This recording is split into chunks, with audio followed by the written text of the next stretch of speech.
artista mula sa Boracay na si Tuco de los Reyes ang pinanalo ng inampalan sa unang banggaan.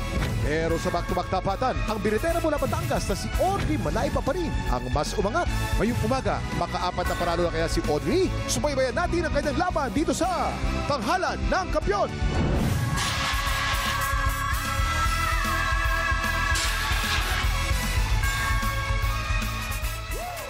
Ano inaamoy mo dyan naman? Ano naamoy mo? Ibig sabihin, gano'n na tayo magmahalan dito. Ayan. Eto na! Tatapusin natin ang linggong ito sa isang maangas na bakbakan sa kantahan. Alamin na natin sino ang aangat dito sa Tanghalan ng Kampiyon! I-welcome na natin mga inampalan. Our guest judge, singer, songwriter at lead vocalist ng The Ones. Please welcome Carl Guevara! Kapuso OST Princess and Queen, Dam Diva, blooming sa ngayon. Hannah Presilas, multi-platinum artist and OPM hitmaker, Renz Verano. Eto na po, kilalanin natin ang dalawa nating kalahok, Kisses May Arandia at RM Dizon. Silang sasabak sa unang banggaan.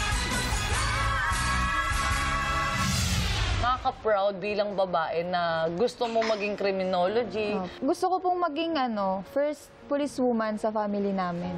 Uy, balita ko pag mga criminology, gupit-gupit yan. Opo. So, super iyak po ako nung pinagupit. Yung talagang 2x2, talagang alam mo, 2x2 ba yun?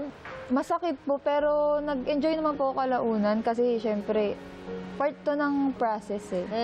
Pag naging pulis ka ba, matutuloy mo pa rin yung pangarap mo bilang singer? Pwede po akong maging pulis sa umaga, singer sa gabi. Kisses May Arandia from Bulacan. Hi, Kisses May. Po.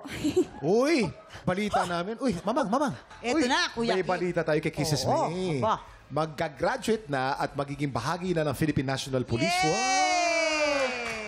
Ba't naman sa dinami-dami ng profesyon, bakit pulis gusto mo maging? Oo nga. Gusto ko pong maging first degree holder sa pamilya namin at gusto ko pong maging first policewoman Sa pamilya nyo? Yes po. Ay, ang taray naman. Naku, gabayan ka ng Panginoon sa iyong mga pangarap. Thank you po. Protektahan ka Ayan. sana. Yes, Oo. oo. Tignan natin kung ano naman ang masasabi ng ating mga inampalan. Oh, baby. Ang concern sa mga ganitong kanta is kung paano mo masusustain yung energy at paano mo ma-elevate pa. Kasi you started really strong eh. Pero somewhere along the performance, parang nararamdaman ko na minsan nagpa-fluctuate yung energy or minsan parang nagiging focus mo kasi yung pag-abot sa high note. So yung fluctuation of energy and also the diction. Pero overall, it's really the whole thing is it's refreshing to watch you. So congratulations. Thank you po. Meron lang akong gusto sabihin sa'yo dun sa ibang part na huwag kang matakot na i-open ng maayos yung bibig. Drop your jaw. Ayun yung isa sa mga binibilin sa atin ng mga vocal coaches eh. Drop your jaw. Yung pagbuka, pag-pronounce mo ng words like, rock my world into the sunlight. Huwag kang matakot. Para mas lumabas yung maganda mong boses, okay? Pero overall, nakita namin na nag-enjoy ka and nag-enjoy din kami. You had fun and congratulations to that. Thank you po. Ay, Kisses May. Alam mo, tuwan-tuwa na ako. Yung simula mo, sana tuloy-tuloy to, di ba? Sana tuloy-tuloy yung buhay. Kasi pag ganyan ang kanta, kailangan buhay. Ngayon, nag-concentrate ka na. Doon sa, hindi ko alam kung saan ka nag-concentrate. Kung doon sa lyrics o doon sa tono. Medyo nawala yung buhay. Tuloy-tuloy dapat yon para yung performance mo bagay doon sa kanta mo. Ayan. Yan. Okay? Wala na akong masasabi. Maraming salamat. Dapat binubuka ang bibig. Oo. Anong score Yan. kaya ang ibibigay ng ating inampalan? Kuya Okay? Kim, pag kumakanta lang naman. Pag kumakanta, akala ko sa lahat eh. O yun. Anong score kaya ang bibigay ng ating inampalan? Kisses May, ang bituin na bibigay ko sa iyo ngayong araw ay...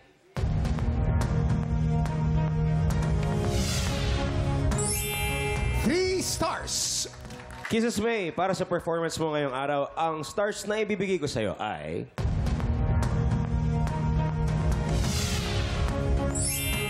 stars ang binigay ni Carl.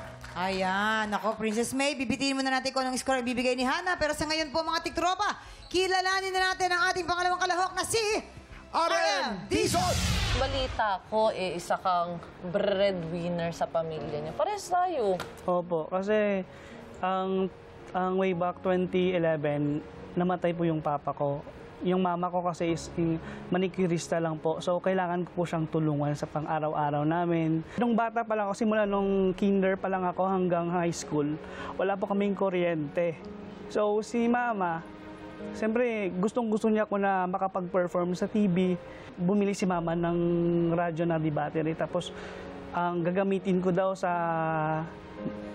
para makinig ng mga music. Nagpapasalamat talaga ako kay mama na kasi siya po yung naghubog sa akin kung saan man ako ngayon. RM Dizon from Iloilo. Hi! Hi, RM! Saan ka sa Iloilo? Mayong aga. Sa Pototan po. Putotan. I-shoutout mo sila doon. Ay, pwedeng bumati po. Oh, yeah, go. Yes, Pwede. batiin ko lang po pala yung lahat ng family ko dyan sa Pototan, Iloilo, ang Dizon, ang Paro family, Jergos, Haba, ayun, ang Aspera family, libuon dyan sa Barasan. Hi po. Ang balita namin, isa ka raw eksperto sa mga hugot quotes dyan sa Putotan.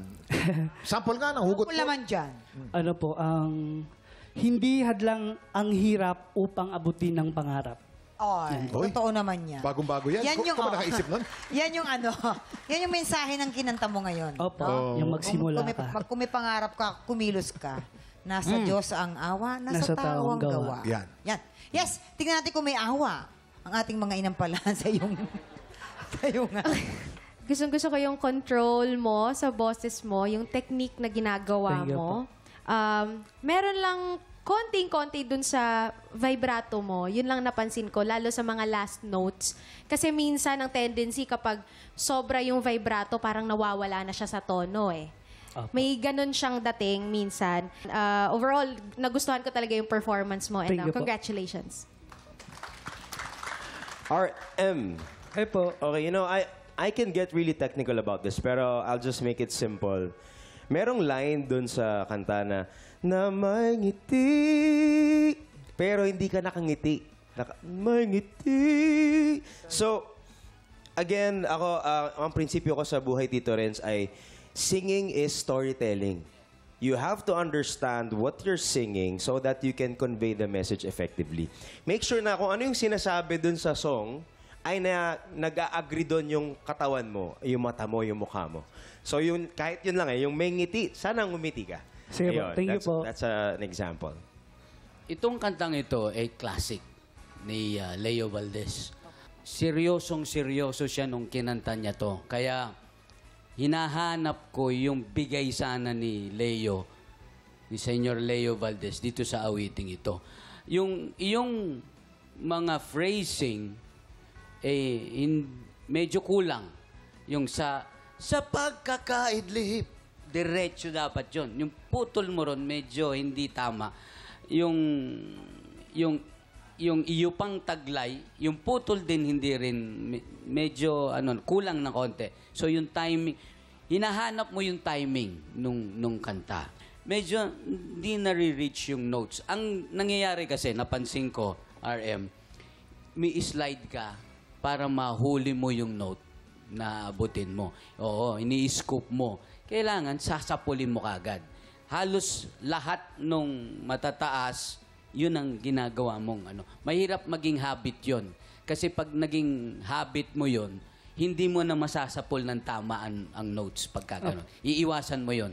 Dahil ako rin dati, meron din ako mga tendency na ginaganon ko. Sinabi sa akin ng aking producer, manager, iwasan ko yon. So, nagsikap ako na iwasan ko yung ganong habit. Thank you po.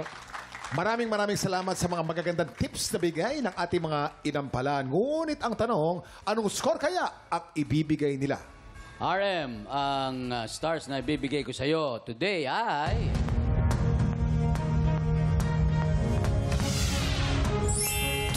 Stars.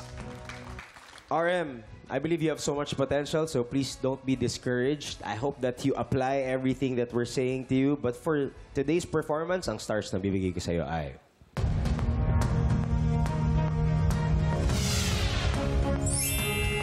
very encouraging stars. Yan, mamaya natin ipapakita ang scores ni Hana. So far, si Kisses May ay meron ng 6 stars at si RM naman po ay merong 5 stars. Ito na, makuha kaya ni Audrey Malayba ang kanyang ika-4 na panalo o baka naman magkaroon na tayo ng bagong kampyon. Tutukan yan mamaya. Samantala, sa mga gusto pong mag-audition sa tanghalan ng kampiyon, please watch this.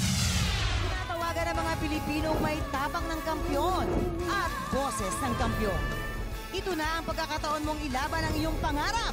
Kung ikaw ay 16 to 50 years old at may boses na kayang makipagsabayan sa mga kampyon, sugod na sa GMA Network Studio 6 tuwing Miyerkules at Huwebes, 3 to 5 p.m. po yan. Hanapin lang si Romel Bago, ilabas ang iyong pusong kampyon dito sa Tanghalan ng Kampyon.